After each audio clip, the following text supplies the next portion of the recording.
Naku, wala pa, oh my God, wala akong audio. Oh my goodness, wala pala akong audio, mga kaibigan, no? Naku, nakailang ano tayo? 20 minutes. Oh my goodness, 20 minutes na walang audio. Sayang naman, no? Hindi kasi ako nakatingin sa aking, ano. Okay. Erase natin, erase, no? Ulit tayo. Sayang naman, no? Ang dami ko nang nasabi. Pagkatapos, wala naman, no? So, ulitin natin. Basta 20 minutes yan, ha? Mamaya, puputulin ko na lang yan sa live ko. Sa aking, puputulin ko yan yung 20 minutes na walang sounds, no? So, ulit tayo, mga kaibigan. So, ayan. So, maraming pong salamat, no? Sa remind na walang audio, no? So, eto mga kaibigan, ang Korte Suprema ay inaambahan, mga kaibigan, na ipapa-impeach din, no? At eto, sabi nga po ni Honorable Leila de Lima, mga kaibigan, Congresswoman Leila de Lima, na ang Korte Suprema ay maaari din na umarap sa isang impeachment, no? So tingnan natin, mga kaibigan, na kung bakit po niya sinabi na ang Korte Suprema ay maaaring humarap sa impeachment, no? So bago po ito, August 1, 2025. So kahapon lang po ito, no? August 1. So tingnan po natin. Mamamayang Liberal Party List Representative Leila de Lima warned that Supreme Court justices could themselves face impeachment following their decision to block the House of Representatives from pursuing a case against Vice President Sara Duterte. Speaking to One News story on Friday, De Lima said the Supreme Court ruler encroached on the constitutional powers of the House and could lead to constitutional crisis. So una kasi, mga kababayan, ito pong House of the Representatives ang merong karapatan. Yan po ang kanilang trabaho, no? Sila po ang may karapatan na gumawa ng trabaho na yan, na mag-impeach ng isang impeachable official. Pero dito, mga kaibigan, sa ginawa po ng Korte Suprema na lalabas po ng desisyon na unconstitutional daw itong impeachment, ay mukhang kanila pong pinapakialaman, no? Itong House of the Representatives sa pag-i-impeach ng isang impeachable official. Na alam naman natin, mga kaibigan, number one, ang Korte Suprema at ang House of the Representatives ay co-equal branch of the government. Pangalawa, ang Korte Suprema, yung mga judges na nandyan ay impeachable officials din. Paano na lang in the future kung halimbawa merong ipapa-impeach na justice, no? Justices ng Korte Suprema, pagkatapos ang gagawin nila ay idideklara nila na ito ay unconstitutional sa technicalities. Pwede nilang gawin yan, mga kaibigan, no? Kapag ito ay pinay at magkakaroon po tayo ng constitutional crisis, at paano na lamang po ang demokrasya ng ating bansa kung maging ang Korte Suprema ay makikialam na dito sa trabaho ng Kongreso. Trabaho po ng Kongreso yan Legislative Department. Sila po ang may trabaho niyan para mag-impeach. At ang trabaho naman po ng Korte Suprema ay ang mag-judge. Kaya nga, mga judges sila kasi mag-judge, mag-desisyon sa mga ibinabato sa kanila ng mga kaso. Hindi po nila trabaho ang pigilan ang impeachment, lalong-lalo na ang impeachment, mga kababayan, ay patungkol ito sa pagtatrial or pagtatry sa isang impeachable official na naaakusahan ng katiwalian. Nakakatakot, mga kaibigan, sabi ko nga sa inyo sa aking mga live, nakakatakot ito. Kung ang ating Korte Suprema ay makikialam sa mga impeachable official at pipigilan nila ang mga impeachment. Nakakatakot, mga kaibigan. Wala na, paano na ang accountability? Diba? Make sense, mga kaibigan? Okay, tuloy natin . Hiruko, yan. Hello po, yan, Hiruko. And Juan de la Cruz, yan. And Oscar Thomas and Matilde Repompo at saka si Ark, no? Yan. Okay, so tuloy natin mga kaibigan, no? Sabi pa niya dito, ayaw ko po sana magbanggit ngayon ng,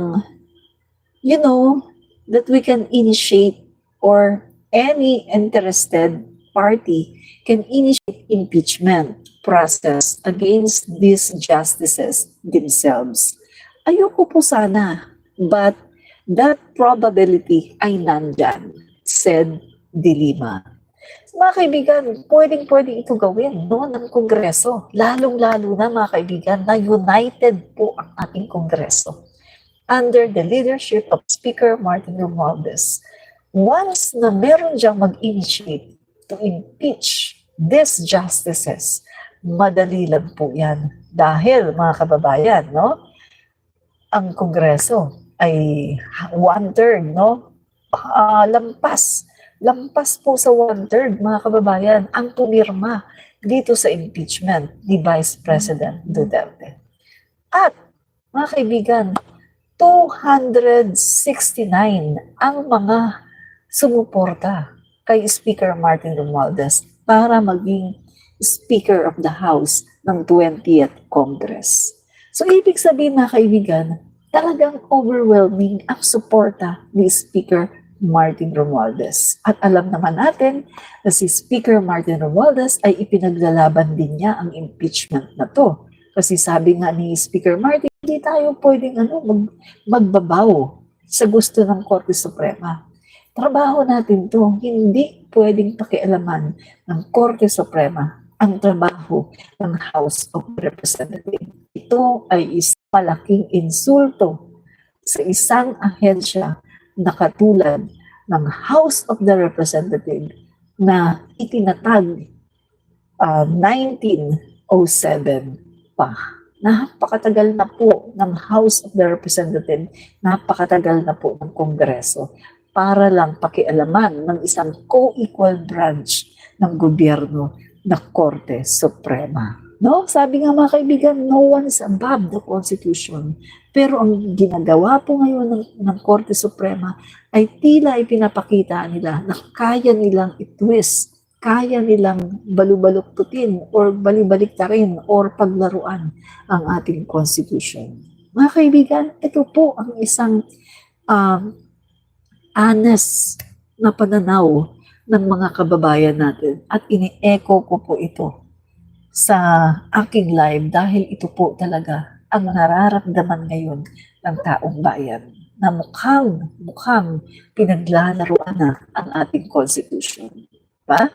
So, ito po mga kaibigan, the Supreme Court struck down last week the impeachment case against Duterte, saying it violated the Constitution's one-year ban rule.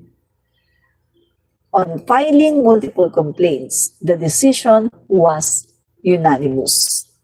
In December 2024, 4 impeachment complaints were filed against Duterte over her alleged misuse of more than 600 million in confidential funds. 3 were filed earlier in the month but were not immediately acted upon by the 19th Congress. The 4th complaint, backed by over 1/3 of House members, was forwarded to the Senate. So ito na po mga kaibigan, ito na po yung sinasabi po nitong House, itong Supreme Court, nalabag daw yung one-year ban rule. Pero mga kaibigan, hindi po nila naintindihan yung paliwanag po ng Kongreso.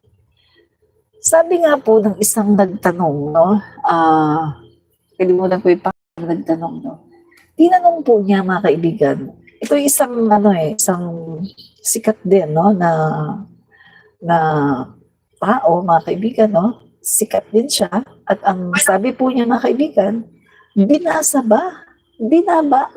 kaya ng Korte Suprema yung impeachment complaint, laban dito sa Vice Presidente. Binasa kaya ng Korte Suprema yung inilabas na yung paliwanag ng Kongreso patungkol dito sa one-year rule ban.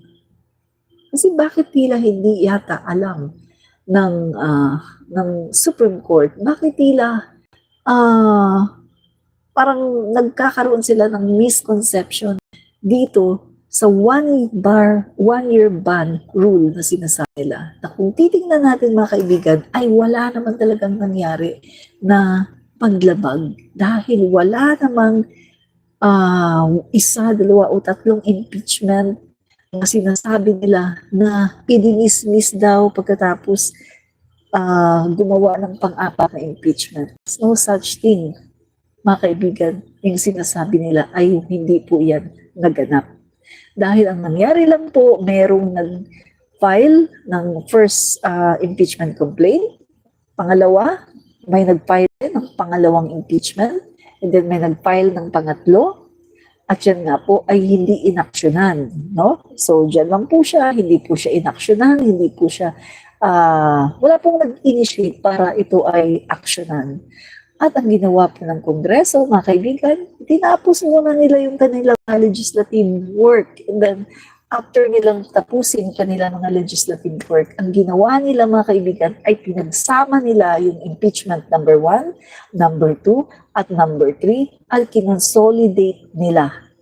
Kinonsolidate nila yung impeachment number 1, number 2, number 3, at doon kumuha sila ng 7 articles of impeachment na sa tingin nila ay matatag, may laban, at merong matitibay na ebidensya. At yun po ang ginawa nilang pang-apat, no? Yung pinaka-final nila na pinirmahan po ng 1/3, sobra sa 1/3 ng mga kongresista ang pumirma dito. Kaya automatic po yun, impeach po ang Vice President Sara Duterte. Wala po yung yung sinasabi ng Korte Suprema na lumabag kasi hindi naman yung hindi, ang ginawa kasi ng Korte Suprema, parang pinaghiwalay nila, o impeachment number 1 ito, o ito impeachment number 2, o ito impeachment number 3, tapos ito impeachment, yung lahat ng impeachment na yan, 1, 2, 3, o dinismiss nila yan, pagkatapos gumawa sila ng bago impeachment. Hindi po gano'n ang nangyari kasi yun po, continuous po yun, no? Ang ginawa lang po ng Kongreso ay pinagsama lang po nila, no? Pumili lang po sila doon sa 1, 2, and 3, pumili lang sila doon ng mga articles na sa tingin nila ay karapat-dapat na ilagay. At yun nakapag-come up sila sa 7 articles of impeachment at yun po ay mayroong matitibay na ebidensya. So, doon po sa paliwanag ng Kongreso ay mayroong mga nagsasabi na maaring hindi talaga binasa ng Korte Suprema yung buo, no, na paliwanag ng Kongreso. Dahil na-miss nila yung mga part na kung saan ay pinapaliwanag ng Kongreso na walang mali doon sa kanilang ginawa at meron silang jurisprudence, mga kaibigan, na pinagbasihan, no, ng kanilang impeachment. Wait, saglit guys, tinan ko lang.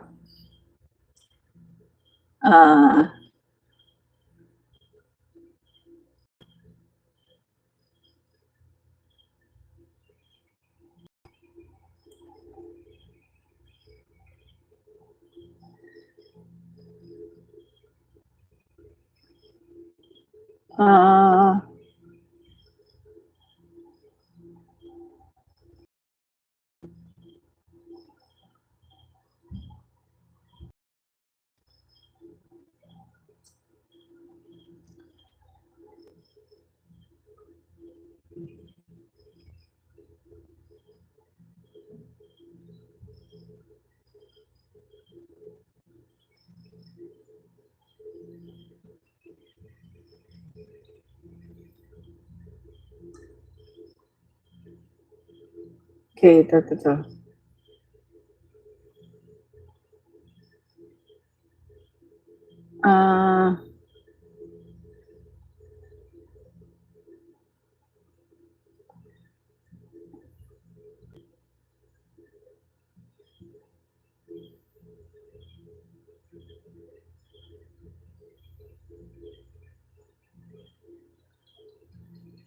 Saan ba yun? Makita. Okay. Dali. Hindi ko makita guys yung ano. Wait na. Saan ba yun?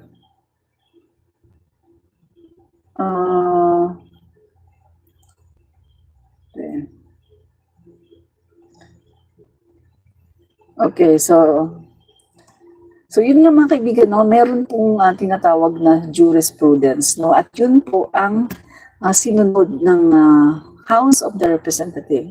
At yun nga, sabi ko nga sa aking mga live, hindi po yun sinunod ng Supreme Court dahil gumawa po sila ng panibagong rules. At yun nga po yung sinasabi ni Justice Ascuna na dapat kung ang isang ang mga judges sa Supreme Court ay hindi naman nila gawain yung gumawa ng ganyang mga ruling, mga kaibigan, na talagang parang dinefine na gusto talagang kanila ng dinetalyado, no? Detalyado na talaga na parang gumagawa na talaga sila ng batas. So, bilang isang korte, no, Korte Suprema, ang trabaho po nila ay mag-judge sa mga kaso na binabato sa kanila. Hindi po nila trabaho ang gumawa ng mga batas, gumawa ng mga detalyado ng mga rules whatsoever, lalo na kung patungkol ito sa impeachment. Dahil hindi po nila trabaho ang pag-measure kung itong impeachment na ito ay unconstitutional or hindi. Hindi po nila trabaho yan, mga kaibigan. Dahil unang-una sa lahat, ang impeachment po, mga kaibigan, ay hindi legal. No? Hindi ito legal na aspeto, kundi ito ay more on political. At ang purpose po talaga nito ay para i-remove ang isang impeachable official na naaakusahan ng katiwalian. So bakit po mahalaga ang impeachment? Dahil para po ang mga Pilipino, ang mga tao, ay meron po tayong, may laban po tayo. Kapag nakikita po natin na meron po tayong mga impeachable official, mga matataas na official sa gobyerno na nagmamalabis, ay maaari po natin itong i-remove sa katungkulan. At ito po, mga kaibigan, ay gawain ng Kongreso. So, hindi po ito gawain ng Korte Suprema, kundi po ay gawain ng Congress. So, tingnan natin mga kaibigan na. Okay, tingnan natin. So, impeachment, mga kaibigan. Okay.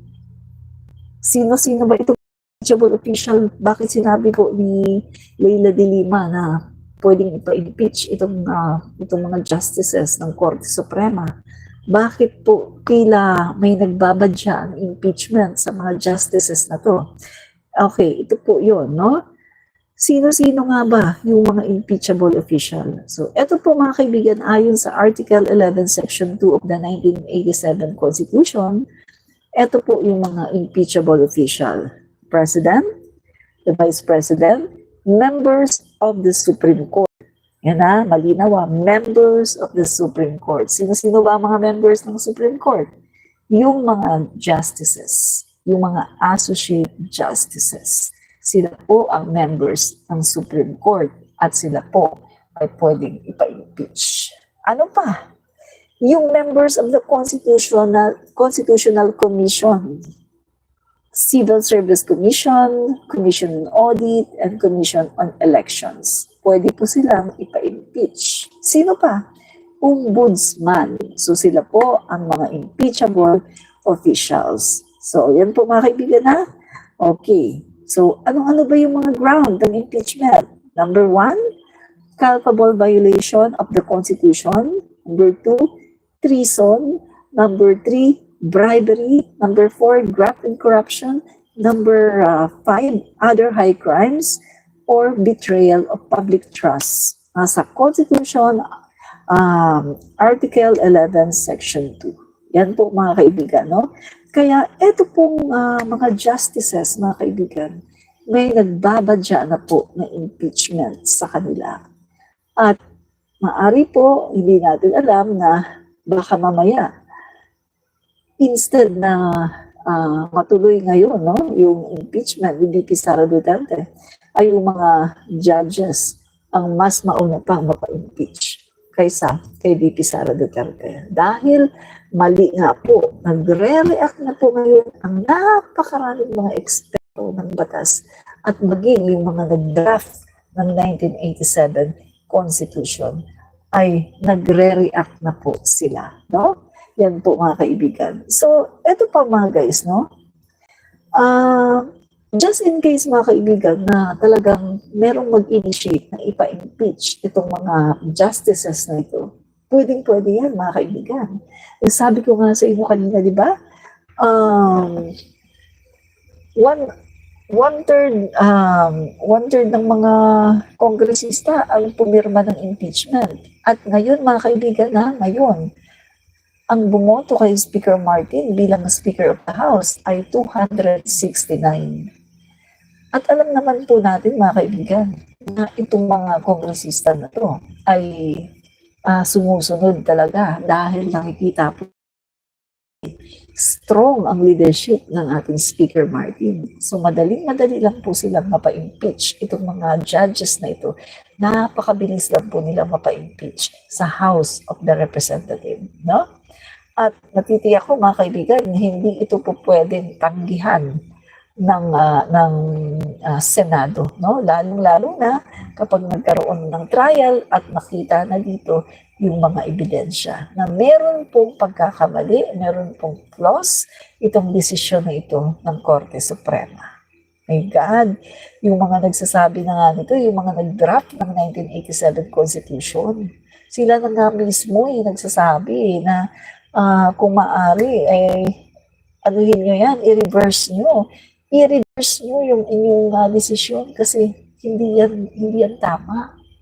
Merong pagkakamali dyan. Sila na nga nagsasabi yung mismo na mga nag-draft ng ating 1987 Constitution. So, ibig sabihin, tama po ang kanilang sinasabi. Dahil sila ang gumawa at ang nagpasa ng 1987 Constitution. No? So, tama po ang kanilang sinasabi. Sabi pa po rito no, sa article, De Lima earlier questioned the decision, calling it ex parte or one-sided because the House was not heard. So ito mga kaibigan ha, magtataka ka ha, hindi man lang po, usually kasi ang ginagawa dapat ng Korte Suprema, yung usual na ginagawa ng Korte Suprema, pinagkukomento, no? Pinagkukomento muna ang involved, no? Ang House of Representatives. Pero dito po, kay Sara Duterte, hindi po nila pinagkukomento etong House of the Representatives, mabilisan na sila ay nagdesisyon. Nakita niyo naman mga kaibigan, no? Nagdeklara si PBBM na mga walang pasok, yung mga offices ng gobyerno, kasama po dyan ang Korte Suprema, mga walang pasok. Tapos may Sunday, tapos ulan ng ulan.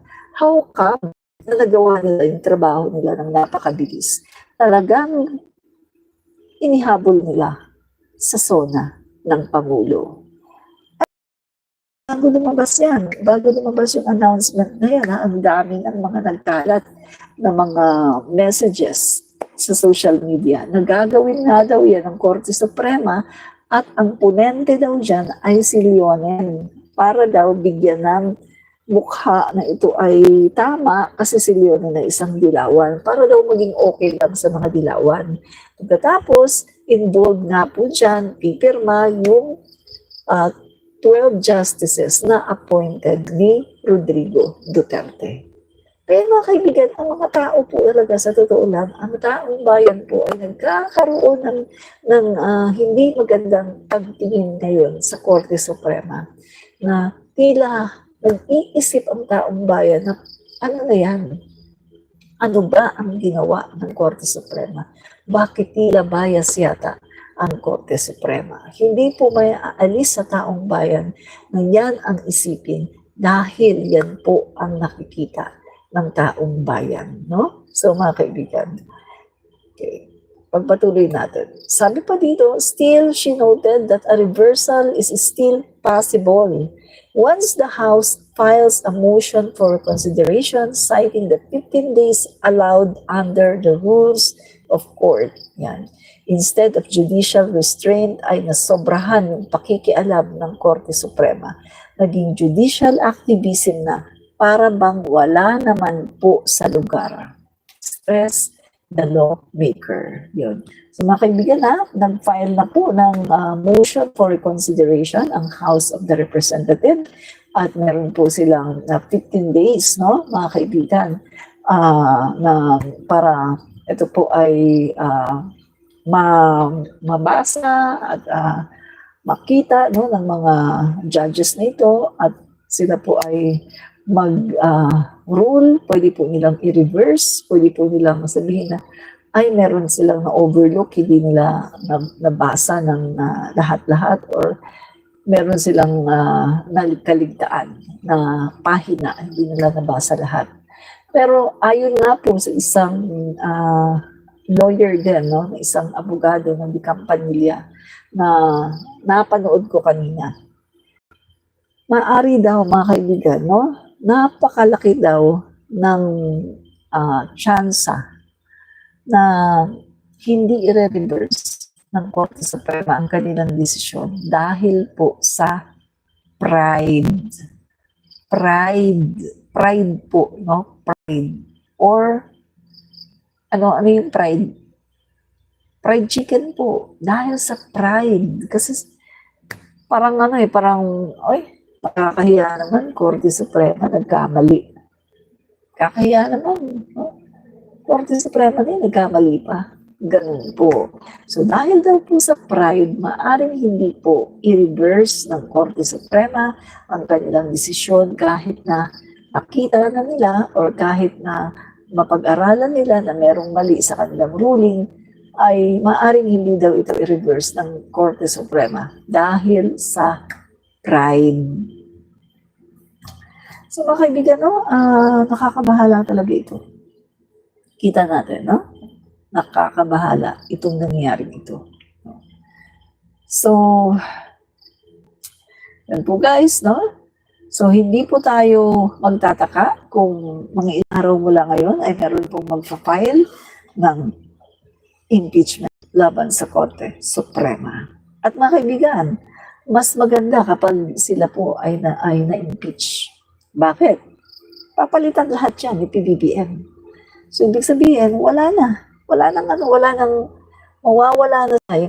yung mga Duterte, yung mga appointee, no, ni Duterte. Mawawala na yan lahat, pati yung mga appointee pa ni Pinoy, sina Marvic Leonen. Papalitan yan lahat, mga kaibigan, ni PBBM. Yan po ang mangyari. Kaya okay din, mga kaibigan, pag mapa-impeach yan sila, para mapalitan na lahat yan, para wala ng bias, no? Kasi sa totoo lang mga kaibigan, yan po ngayon ang nakikita, no, ng mga common tao, ng mga kababayan natin, mga common citizen ng Pilipinas na katulad ko.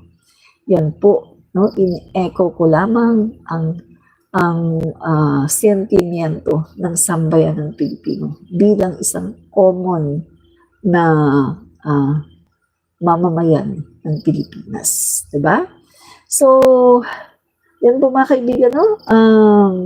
Yan po yung ating masasabi, no, mga guys, no, na ang sabi nga po ng mga justices, former justices na to, no one is above the Constitution, kahit ang Korte Suprema. Hindi nila pwedeng paglaruan ang ating Constitution. Hindi nila pwedeng sabihin na, oy, Korte Suprema kami, igalang niyo ang desisyon namin. Hindi po. Dahil ang dapat po ay sumunod sila sa Constitution ng Pilipinas. No one is above the Constitution of the Philippines. Dahil kapag sakali po na ginamit po nila ang kanilang power, nasasabihin nila na, oy, Korte Suprema kami, sundin niyo kami. Mga kaibigan, paano na lang ang ating Constitution? Kaya nga tayo merong Constitution. Dahil ang Constitution natin, yan ang ating guide. Yan ang ating map Yan ang ating basihan sa lahat, no, mga legal na ginagawa natin.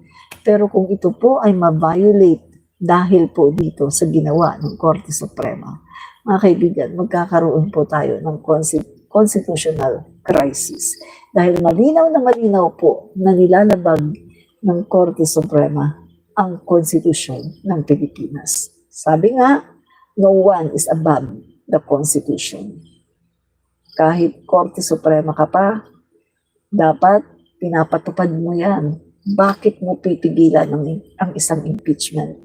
Na ito lang naman ay tutukoy para itry, litisin ang isang impeachable official na naaakusahan ng pagnanakaw. Diba? Ganun lang kadali, mga kaibigan eh.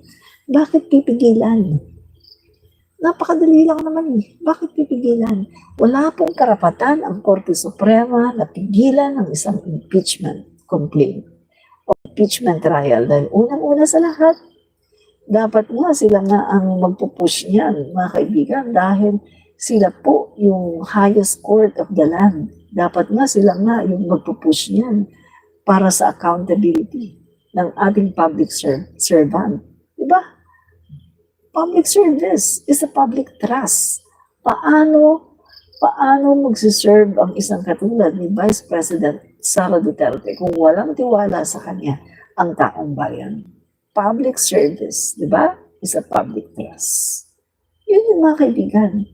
Ngayon, kung pinipigilan yan, mga kaibigan, sa pagdideklara na ito ay unconstitutional, nakikita natin nung ginagamit nila yung technicalities na yan. Ginagamit nila yung kesyo mali daw yung procedure, etc., etc., etc. Mas mahalaga pa ba sa kanila yung issue ng technicalities at yung procedure na yan kesa accountability na inaabangan ng taong bayan? Sabi nga, mga kaibigan, ng isang drafter ng 1987 Constitution, kung meron daw nakikita, no, na medyo technical problem sa isang impeachment complaint, dapat daw mas pipiliin mo pa rin ang accountability. You can ignore the slight technicalities, no, ng impeachment. Pwede mo daw i-ignore yan at piliin mo ang accountability. Ibig sabihin, kahit daw totoo na meron kang nakitang may mali sa procedure, dapat mo pa rin daw push ang impeachment. Dahil yan daw ang aim, ang purpose ng impeachment ayon sa 1987 Constitution. Yan po yan. Hindi ka po hahanapan ng, oy, kailangan perfecto, walang technical problem. O kailangan perfect yung pagkaka-impeach dito. Hindi ganun. Kailangan mas pipiliin mo pa rin ang accountability. Yan po ang sinasabi sa ng ating mga drafters ng 1987 Constitution. Unang-una sa lahat, kung wala ka talagang kasalanan, bakit ka nangangamba? Kung wala ka talagang kasalanan, bakit ayaw mo ng trial? Kung wala ka talagang kasalanan, bakit pinapadismiss mo ang impeachment? Kung wala ka talagang kasalanan, di ba? Kahit saan ka mandalhin, kaya mo na ipagtanggol ang iyong sarili. Pero bakit tila hindi yata magawa yan ng Vice Presidente? Bakit tila kanyang minamaniobra para ipadismiss itong impeachment? Alam na isa lang naman yan eh. Pag may kasalanan ka, takot ka. Pag may kasalanan ka, ayaw mo ng trial. Pag may kasalanan ka, ayaw mo ng impeachment dahil alam mo na ikaw ay merong kasalanan. Ganun lang yung mga kaibigan. As simple as that. Ang Vice Presidente, alam niya na siya ay may kasalanan, kaya ayaw niya na ituloy ang trial. Diba? Yun mga kaibigan, no? So, hindi po tayo magtataka kung magkaroon po, no, may mag-initiate na mag-file din, mga kaibigan, ng impeachment laban dito sa ating mga Supreme Court judges. Hindi po tayo magtataka dahil malinaw naman po, mga kaibigan, na nalabag po, no, nitong mga Supreme Court judges na ito ang ating Constitution, no? Sabi nga po ng isang drafter ng Constitution, parang ang nangyari, mas maigi pang i-revise na lang ang Constitution, no? At ilagay yung kanilang mga gusto, no? Yung ruling na gusto nila. Kasi kung ngayon nila yan i-apply, that's totally unfair. Unfair yan.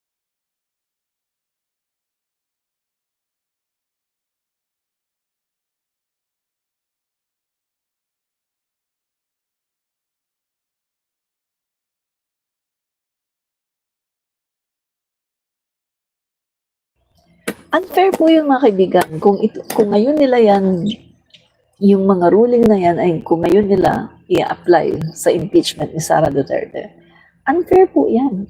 Unang-una sa lahat, hindi naman yan yung jurisprudence na ginamit. Unang-una sa lahat, walang prior notice na meron silang bagong rules. Pangatlo, wala naman silang karapatan para gumawa ng rules patungkol sa impeachment dahil meron na tayong jurisprudence na sila din ang gumawa. Itong Korte Suprema, yung mga judges na yan, the same judges na yan, sila din ang gumawa. No? Sa bagay, no, mga kaibigan, yung mga iba dyan ay bago, no, mga appointed talaga ni Duterte. 13 appointed ni Duterte, no? So, makikita natin, mga kaibigan, nagkakaroon tuloy ng pag-iisip ng mga tao na masama na, alam na this, sabuatan? May sabuatan nga ba ang Senado at ang Korte Suprema? Yan po ang iniisip ng mga tao, mga kaibigan. Yan po ang tanong ng taong bayan, may sabuatan nga ba talaga ang Senado at ang Korte Suprema? Dahil bakit tila yung ginagawa ng Senado ay naka-align dito sa ginagawa ng Korte Suprema. Yun mo mga kaibigan, talagang dinilay ni Chis Escudero para hintayin ang Korte Suprema. Makes sense, mga kaibigan. Kaya nga ngayon talagang basang-basa ang imahe nito si Chis Escudero at talagang kahit ang UP, University of the Philippines, isinusuka siya. Alma mater niya yan, isinusuka siya. At kahit yung Integrated Bar of the Philippines ay nagsasabi na hindi dapat nakikialam ang Korte Suprema. At kahit yung mga drafters ng 1987 Constitution ay nagsasabi na mali ang ruling ng Korte Suprema. So mga kaibigan, no? Sana mga kaibigan, ang Korte Suprema ay gawin nila kung ano yung tama. Makinig sila sa taong bayan, makinig sila sa mga drafters, sa mga gumawa, sumulat ng 1987 Constitution. Sana makinig sila dito. Sana makinig sila sa panawagan ng Integrated Bar of the Philippines. Sana makinig sila sa panawagan ng Philiconsa. Sana makinig sila sa panawagan ng mga abogado, mga kaibigan, ng mga master dito sa batas na yan. At sana makinig sila sa panawagan ng Kongreso, sa panawagan ng mamamayang Pilipino na ituloy ang impeachment dahil ito ang nararapat. No? At huwag nilang kampihan ang isang tao na merong na napakaraming aligasyon sa kanya ng katiwalian, ng paggasta ng confidential funds, ng pagbabribe at ng pag-hire ng assassin at pagpapatsugi sa Pangulo, kay F. Elisa at kay Speaker Martin Romualdez. Sana ay ang Korte Suprema ay gawin ang tama dahil kaya sila nandyan, mga kaibigan. Yung kanilang logo, diba? Yung logo nila. Sila yung nag-weigh, sila yung nagtitimbang. Sila dapat yung advocate ng tama, ng katotohanan. At hindi sila dapat nagiging bias. Diba? So, yun po, mga kaibigan, no? So, maraming pong salamat, no, mga kaibigan. Maraming pong salamat sa inyong maraming pong salamat sa inyong panunood, no? Okay, mga guys, no? Paalam na po ako dahil naka-isang oras na po tayo at 12:15 na po. Bye-bye! Anding Rich po ito, commenters. God bless.